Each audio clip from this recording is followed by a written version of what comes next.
Lygeia, what is your role at the ONC? I understand that you're with, you're a consumer advocate. Maybe that's not your title, but... It's not my title, but it does represent certainly a core element of kind of how I feel.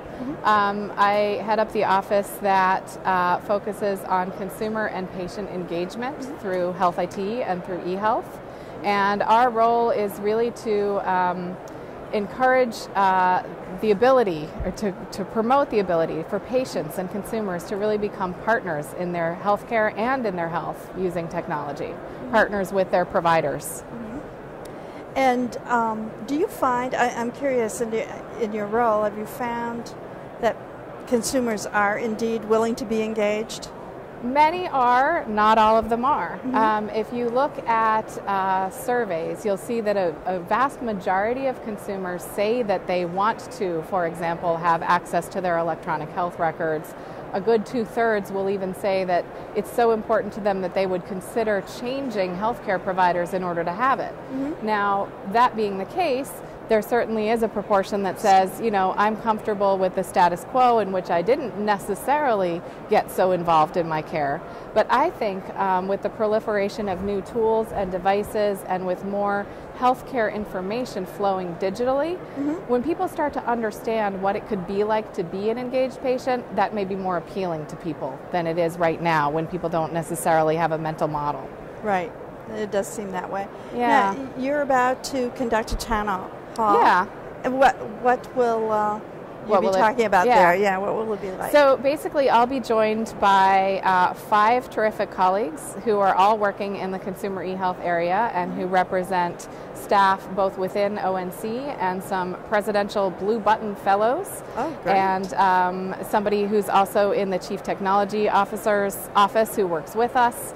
And so we'll be talking about why we think consumer engagement is so important in health and healthcare, how we think technology can make a difference, and really highlighting some specific projects that we're working on.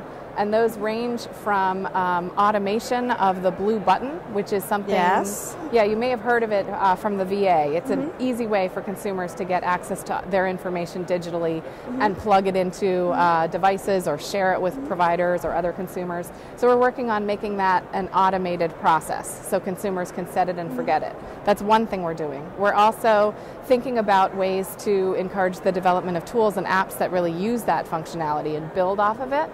And we're working on ways for consumers and providers to communicate better with each other, but also to understand the value of being engaged in your health and healthcare. So we have a video, for example. We have an animation that we released a couple months ago that talks about why you would want to be involved in your health and healthcare and how you can use tools to do it, as well as running a whole lot of contests in which we have patients. Yes, I've noticed that you have a whole lot of contests, yeah. Perhaps you'd like to enter one.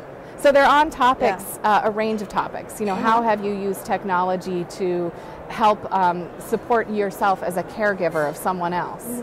Or how have you used technology, you know, that you've downloaded through the Blue Button to improve your own care? We've run a number of them. How are you going to use health information technology to meet a New Year's resolution? And we should follow up with the winners and see if they actually do it, because we did that last year.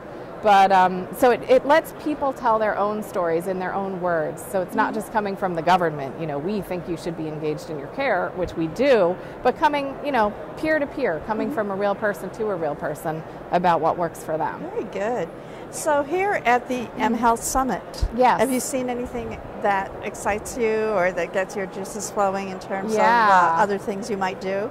So a couple of things. I mean, one is I'm just very excited by this exhibit hall that we're sitting in, which is massive and reminiscent of the one at HIMSS. And it's just always exciting to see the proliferation of new apps and tools and businesses, many of which have a patient or consumer component. I was also really excited to see a couple of patient and caregiver advocates really highlighted in this morning's town hall meetings. Oh, yes, that's right. Donna Cryer and Anne-Marie Sterling, and they're, you know, underscoring for everyone in the audience the importance of involving patients, but not just kind of in a one way, sort of like, yes, you can hear what we're thinking sort of way, but expecting that patients are going to be generating more of their own information and data. All right. Well, thank you very much. Well, thank you.